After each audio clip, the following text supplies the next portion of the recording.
함께 하나님 말씀 봉독하도록 하겠습니다. 욥기 2장 1절에서 13절까지 말씀인데요, 저와 여러분이 한 절씩 교독하도록 하겠습니다. 욥기 2장 1절에서 13절까지 말씀입니다.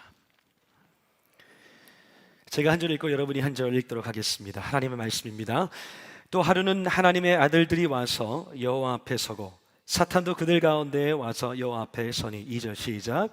여호와께서 사탄에게 이르시되 내가 어디서 왔느냐? 사탄이 여호와께 대답하여 이르되 땅을 두루 돌아 여기저기 다녀왔나이다. 여호와께서 사탄에게 이르시되 내가 내 종 욥을 주의하여 보았느냐?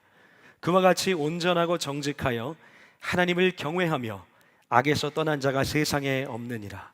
내가 나를 충동하여 까닭없이 그를 치게 하였어도 그가 여전히 자기의 온전함을 굳게 지켰느니라. 사탄이 여호와께 대답하여 이르되 가죽으로 가죽을 바꾸오니 사람이 그의 모든 소유물로 자기의 생명을 바꾸올지라. 이제 주의 손을 펴서 그의 뼈와 살을 치소서. 그리하시면 틀림없이 주를 향하여 욕하지 않겠나이까? 여호와께서 사탄에게 이르시되 내가 그를 내 손에 맡겨놓으라. 다만 그의 생명은 해하지 말지니라. 사탄이 이에 여호와 앞에서 물러가서 욥을 쳐서 그의 발바닥에서 정수리까지 종기가 나게 한지라. 욥이 제 가운데 앉아서 질그릇 조각을 가져다가 몸을 긁고 있더니 그의 아내가 그에게 이르되 당신이 그래도 자기의 온전함을 굳게 지키느냐? 하나님을 욕하고 죽으라. 그가 이르되 그대의 말이 한 어리석은 여자의 말 같도다. 우리가 하나님께 복을 받았은즉 화도 받지 아니하겠느냐 하고 이 모든 일에 욥이 입술로 범죄하지 아니하니라. 그때 욥의 친구 세 사람이 이 모든 재앙이 그에게 내렸다 함을 듣고 각각 자기 지역에서부터 이르렀으니 곧 대만 사람 엘리바스와 수아 사람 빌닷과 나아마 사람 소발이라. 그들이 욥을 위문하고 위로하여 하여 서로 약속하고 오더니 눈을 들어 멀리 보매 그가 욥인 줄 알기 어렵게 되었으므로 그들이 일제히 소리질러 울며 각각 자기의 겉옷을 찢고 하늘을 향하여 티끌을 날려 자기 머리에 뿌리고. 함께 보십니다. 밤낮 7일 동안 그와 함께 땅에 앉았으나 욥의 고통이 심함을 보므로 그에게 한마디도 말하는 자가 없었더라. 아멘. 하나님은 왜 나만 고난을 주시는 것일까? 우리는 일반적으로 이 세상에서 나만 고통을 받는 것이 아니라는 것은 알고 있습니다.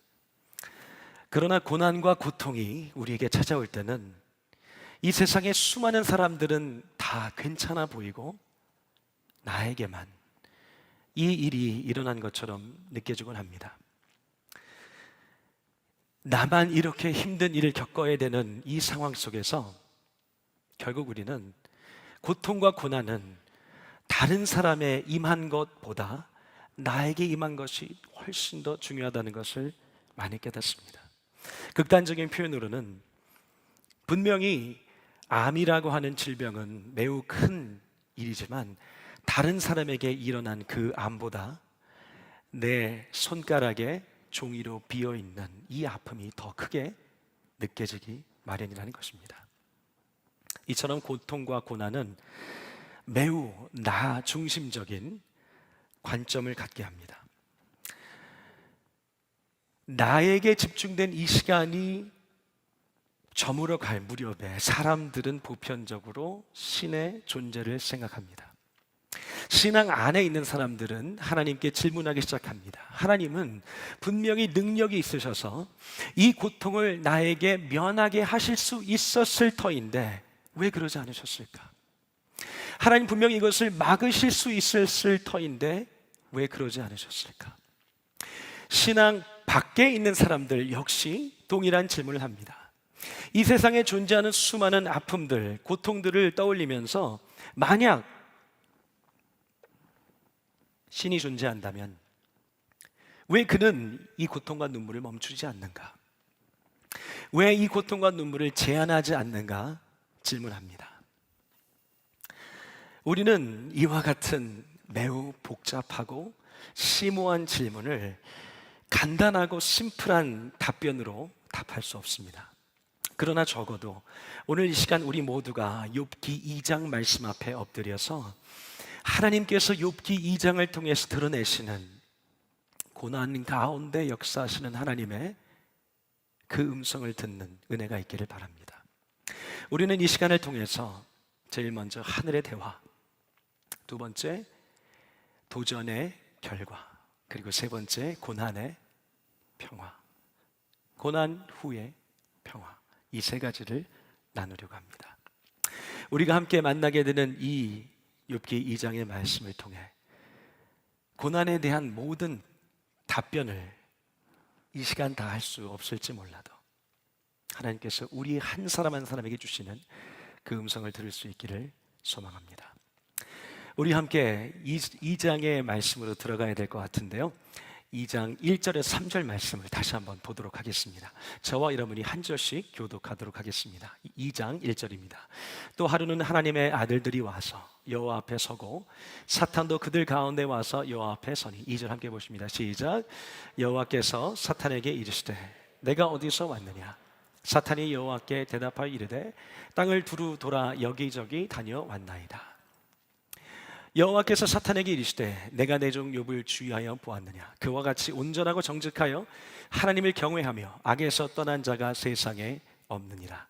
내가 나를 충동하여 까닭없이 그를 치게 하였어도 그가 여전히 자기의 온전함을 굳게 지켰느니라.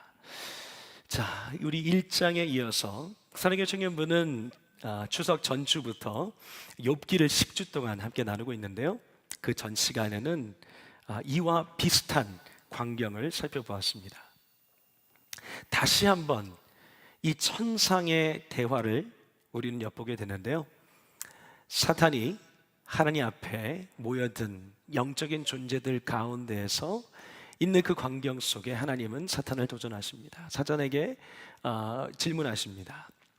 어느 지역, 어떤 곳을 보고 왔느냐?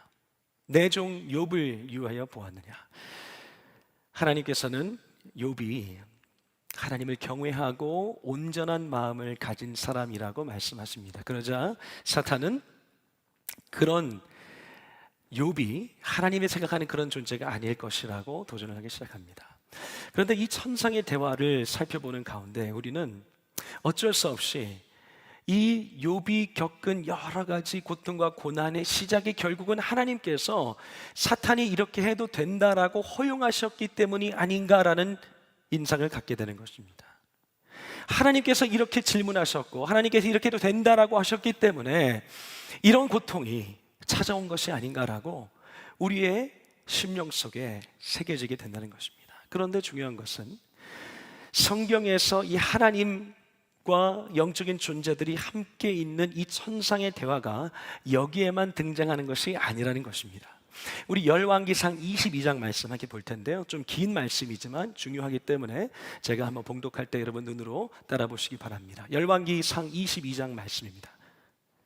미가야가 이르되 그런즉 왕은 여호와의 말씀을 들으소서. 내가 보니 여호와께서 그의 보좌에 앉으셨고 하늘의 만군이 그의 좌우편에 모시고 서 있는데 여호와께서 말씀하시기를 누가 아합을 꾀어 그를 길리앗 라못에 올라가서 죽게 할꼬 하시니 하나는 이렇게 하겠다 하고 또 하나는 저렇게 하겠다 하였는데 한 영이 나와 여호와 앞에 서서 말하되 내가 그를 꾀겠나이다.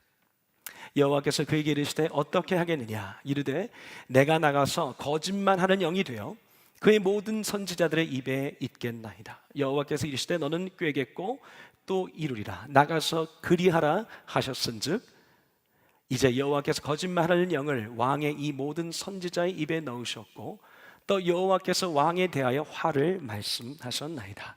자, 여러분, 이 말씀이 지금 생소하게 들리신 분도 계시겠지만 하나님을 대적했던 그리고 굉장한 악을 이스라엘 백성들에게 소개했던 아합 왕을 하나님께서 심판하시는 과정 속에 등장하는 천상의 대화입니다.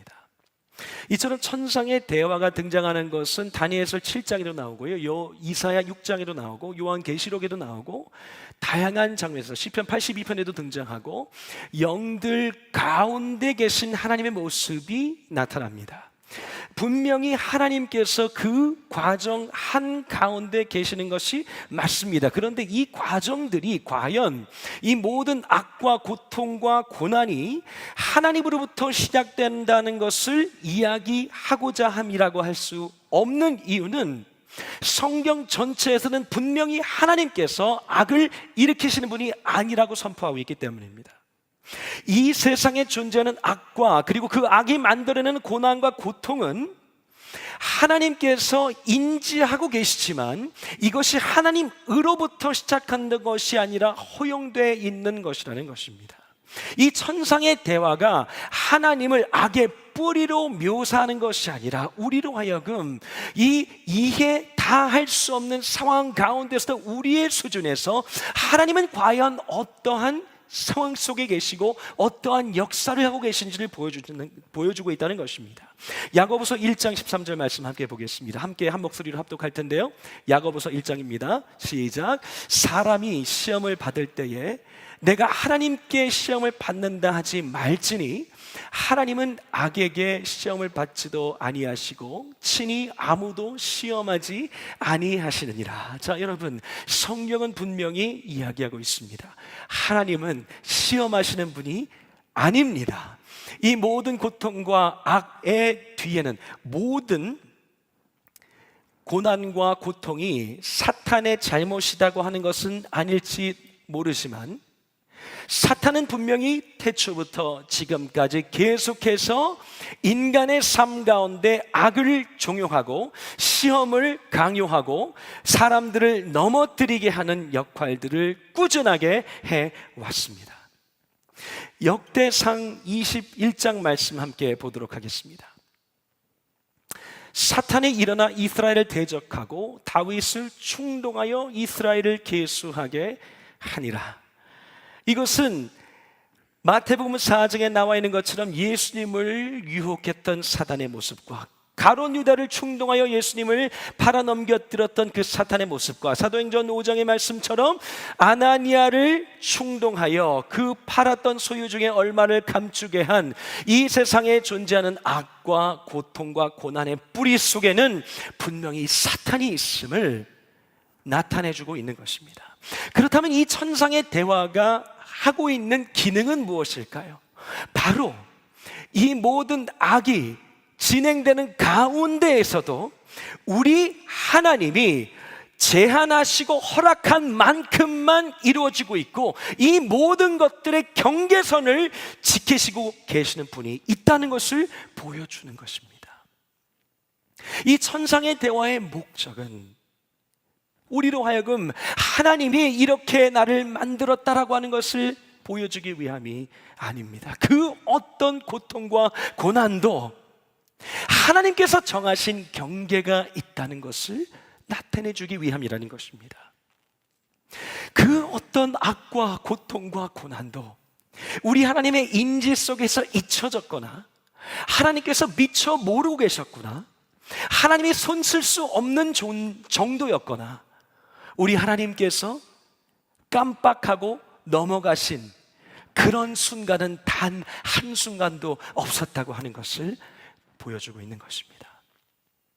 사랑하는 여러분, 우리 하나님이 우리가 당하고 있는 이 고통과 고난에 대해서 인지가 없으신 분이라고 한다면, 우리 하나님께서 미처 모르는 사이에 사탄과 우리 자신이 만들어 놓은 이 고난과 고통이 진행되고 있다면 과연 우리는 어떠한 소망을 가질 수 있겠습니까? 그러나 이 천상의 대화가 우리에게 보여주는 것은 우리 하나님께서 고통과 고난의 경계선을 만들어 놓으셨다는 것입니다. 그 가운데서 하나님은 여전히 그 모든 것 가운데 계셔서 그가 모든 상황을 통치하고 계시다고 하는 것입니다. 이것이 하늘의 대화입니다. 우리는 이어서 도전의 결과를 만나게 됩니다. 우리 함께 4절 말씀을, 욥기 2장 4절 5절 말씀 볼 텐데요, 우리가 함께 한 목소리로 합독하겠습니다. 시작. 사탄이 여호와께 대답하여 이르되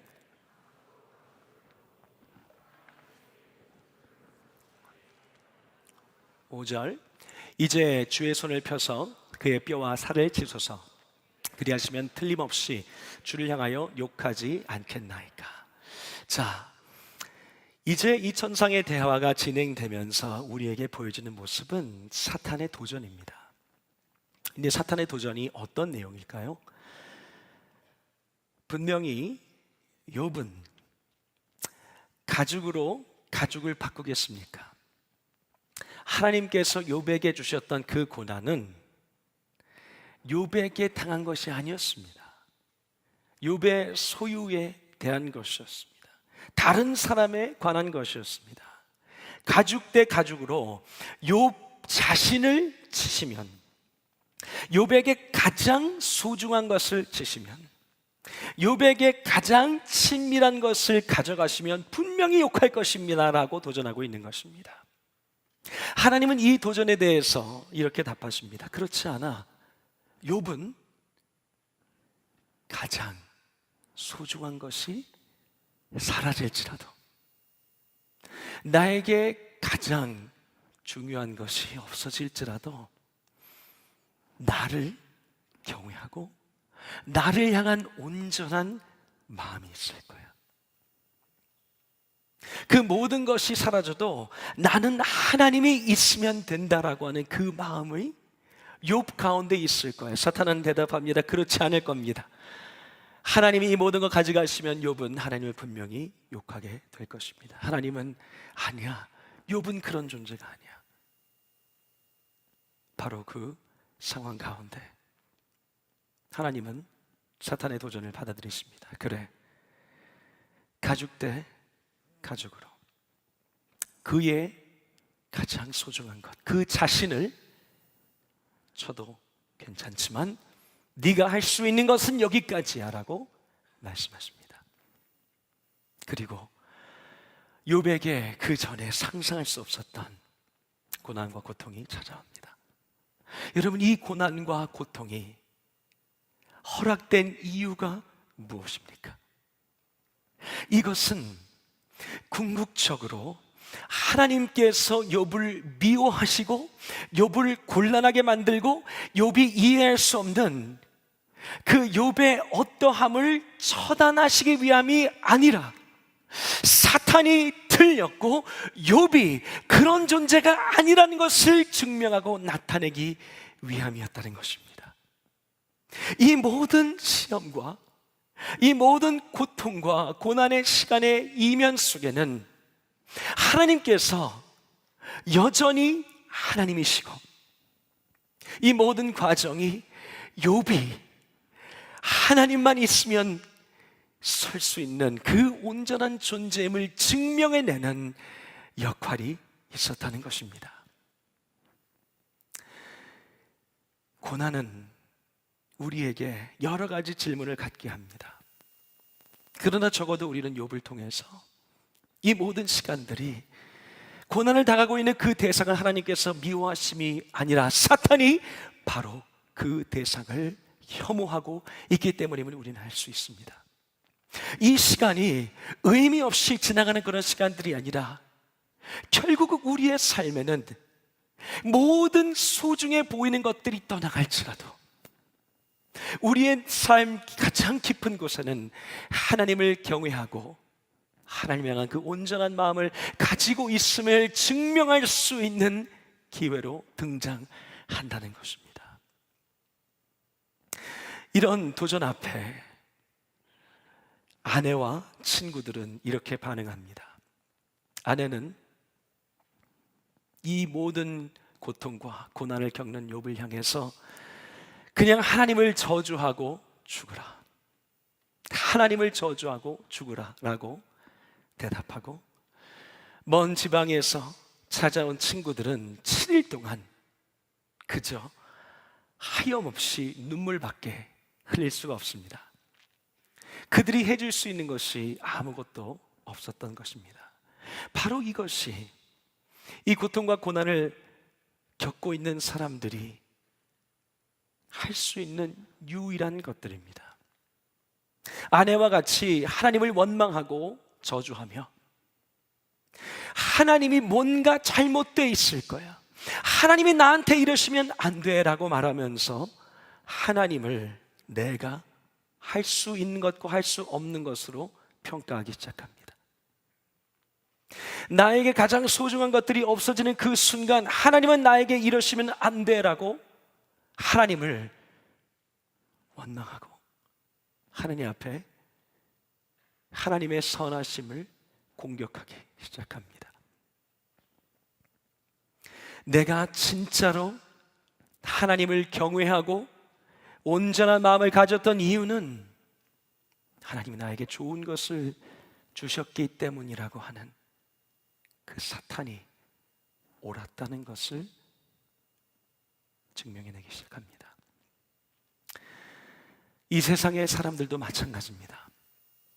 신앙 안에 있는 사람들은 이처럼 아내와 같이 하나님을 원망하고 공격하고, 신앙 밖에 있는 사람들은 친구들과 같이 위로하려 하고 싶지만 그 고난과 고통을 덜어줄 수 있는 것은 아무것도 없습니다.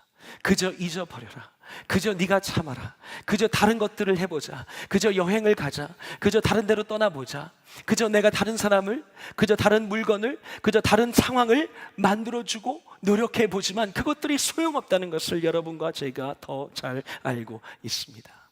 사랑하는 여러분, 우리는 욥이 아닙니다. 우리는 오히려 아내와 친구들입니다. 우리의 삶에 진행되는 그 모든 고난 속에 우리가 아내와 친구들 같은 것뿐만 아니라 욥도 우리가 계속 이어지는 욥기를 통해서 보겠지만 우리와 다르지 않다는 것을 깨닫습니다. 우리는 이 고난, 그 누구도 원망할 그 자격이 없고, 내가 하나님 앞에 하나님 나는 고난을 받을 그 근거가 없습니다라고 주장할 만큼의 의로움이 없습니다. 여러분과 저는 우리의 고난의 모든 순간 속에 아내와 같이 하나님이 틀리셨고 사탄이 옳았다는 그 시간들만 걸어왔던 것입니다. 우리는 이 고난을 이겨내고 돌파할 수 있는 자격이나 능력이 아무것도 없는 것입니다. 우리에게는 우리 밖에 있는 소망이 필요합니다. 어쩌면 욥과 우리는 이 모든 고난을 겪어도 하나님 앞에 항변할 수 있는 근거가 아무것도 없을 것입니다. 어쩌면 이 모든 고난과 고통은 마땅할지 모릅니다. 받아야 될지 모릅니다. 자연스러울지 모릅니다. 그러나 욥의 이 고난이 지나간 수백 년이 흐른 뒤에 아무런 고난을 받을 만한 죄가 없는 한 분이 이 땅에 들어오십니다. 그는 완벽하게 의로운 삶을 사시면서 고통과 고난을 받아야 되는 그 어떠한 이유를 가지고 계시지 않으신 분인데, 이분을 시험하는 사탄이 등장합니다. 그리고 이분은 정말 가장 소중한 욥에게 있었던 그 모든 것을 빼앗겼던 것보다 더 나아가서 죄인들을 대신해서 십자가에 오르시는데, 그 십자가에서 자신에게 영원토록 소중했던 아버지와의 관계마저도 빼앗기시게 됩니다. 근데 그 십자가에 매달린 그 상황 속에서 이분은 어떻게 말씀하시냐면요, 누가복음 23장의 말씀 함께 보겠습니다. 누가복음 23장,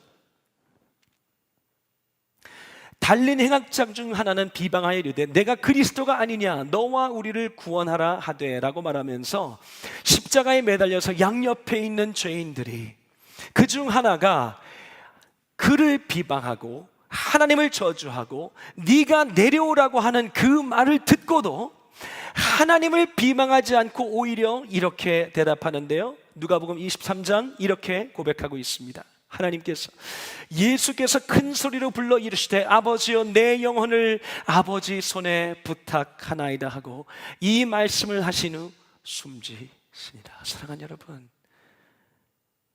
욥은 이 모든 과정 속에 하나님께서 생명을 보존해 주셨지만, 어쩌면 욥은 이 모든 고통과 고난을 받기에 마땅했지만 그 어떤 고난과 고통을 받을 이유가 전혀 없었던 그분은 하나님께서 그 악의 경계선을 허락하지 않으셨습니다. 그가 십자가에서 달려 돌아가시는 그 순간까지도 하나님을 원망하지 않는 그 경외함과 온전함을 이루시면서 그 십자가의 죽음으로 사탄이 틀렸고 하나님이 여전히 울으셨다는 것을 증명해냈는데, 이분의 이름은 오직 우리 주 예수 그리스도 한 분뿐인 줄 믿습니다. 이 예수 그리스도 안에 우리는 하나님 앞에 의롭게 설 수 있고 이 모든 고난을 이겨낼 수 있는 힘과 능력과 은혜를 얻어내는 것입니다. 왜냐하면 이제 고난 뒤 찾아오는 평안은 그의 부활에 있기 때문입니다. 그 십자가의 죽음으로 그는 죽음이 찾아올지라도, 가죽 대 가죽으로 이 모든 것을 빼앗길지라도 하나님을 원망하거나 저주하지 않겠다라고 하는 그 완전한 의로움을 이루어내신 것에서 그치는 것이 아니라 3일 만에 부활하셔서 이제 새로운 질서를 일으켜내시는데, 이분의 손에 손자국에 못자국과 옆에 창자국이 남아 있습니다. 그런데 이것이 더 이상 고통과 눈물의 근거가 되는 것이 아니라 이 어떠한 상처도 그 어떠한 고난도 더 이상 우리를 어떻게 할 수 없는 새로운 질서를 시작하셨음을 선포해 내는 것입니다. 사랑하는 여러분, 그 부활 안에 고난 뒤 평안을 우리는 확신하는 것입니다. 이제 다가오고 있는, 이제 욥보다 더 욥 같은 우리 주 예수 그리스도가 준비하고 가져오시는 그 시대는 더 이상 고통과 눈물과 고난이 사라지는 그런 시대인 줄 믿습니다. 사랑하는 여러분, 이것이 우리가 가진 담대함입니다. 이것이 우리가 가진 소망입니다. 이것이 우리가 오늘을 은혜로 살 수 있는 근거인 것입니다.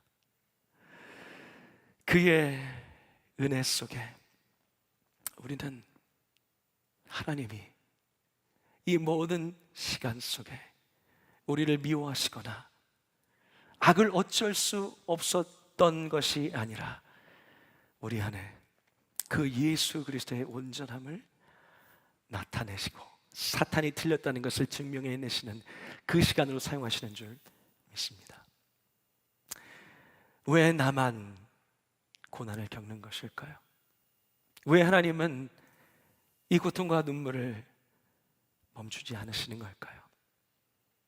저는 그 모든 개인적인 질문에 답은 없습니다. 그러나 적어도 오늘 이 시간 우리가 욥기 2장을 통해 하나님 앞에 나아갈 때에 하나님은 여러분을 하나님으로 충분한,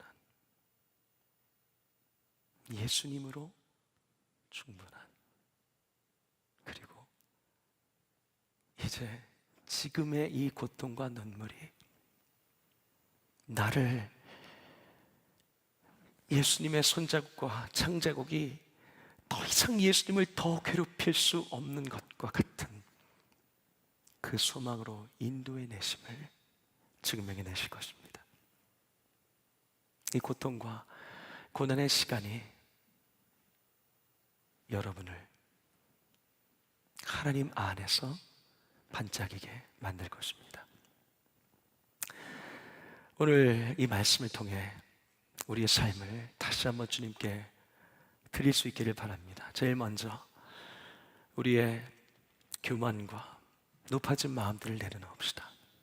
여러분, 우리는 고난 속에서 하나님을 평가하지 않았습니까? 하나님은 이렇게 하시면 되고 이렇게 하시는 것은 안 됩니다 라고 고백했던 나의 마음의 높아짐이 있다면 지금 이 시간 주님 앞에 엎드려, 하나님, 저는 욥이었고 아내였고 친구들이었습니다. 그러나 예수 그리스도의 옷 입고 다시 주님 앞에 기꺼이 나아갑니다. 내 힘으로는, 내 스스로는 하나님 앞에 나아갈 수 없지만 이제 예수 그리스도로 주님 앞에 나아가겠습니다 라고 결단하는 여러분과 제가 되길 바랍니다. 두 번째로, 우리 예수님의 영광을 바라보는 그 믿음의 눈이 우리 가운데 새롭게 일어나기를 바랍니다. 여러분, 이 세상은 신을 원망할 모든 이유를 가지고 있습니다. 이렇게 인간을 보호하지도 않고 인간의 고통에 방만하고 방치해 놓는 것 같은 그런 신은 저라도 믿지 않겠습니다. 그런데 저는 여러분에게 그런 신을 믿으라고 얘기하는 것이 아닙니다. 우리의 모든 고통을 직접 아시는 그분, 우리가 당한 그 모든 고통과 고난보다 더, 어쩌면 더 극심하게 경험한 그분이 그저 우리의 눈물을 아는 정도가 아니라 그 고통과 눈물에 대해서 친구들처럼 아무것도 못하고 있는 채로 있는 것이 아니라 우리의 모든 고난과 고통을 직접 경험하셔서 아시지만 그 아시는 것에서 그치는 것이 아니라 그것에 대해서 새로운 일을 행하실 수 있는 바로 그분을 바라볼 수 있는 그런 은혜가 우리 가운데 있기를 소망합니다. 그 누가 우리 예수님과 비할 수 있습니까? 우리는 그저 단편적인 신을 믿는 것이 아닙니다. 우리는 인격적이시고 참 신, 참 인간이신 예수님을 붙잡는 것입니다. 그 예수님 속에, 나의 눈물 속에 예수님을 만나고 나의 외로움 속에 겟세마네에서 혼자 기도하셨던 그 예수님 만나는 것입니다.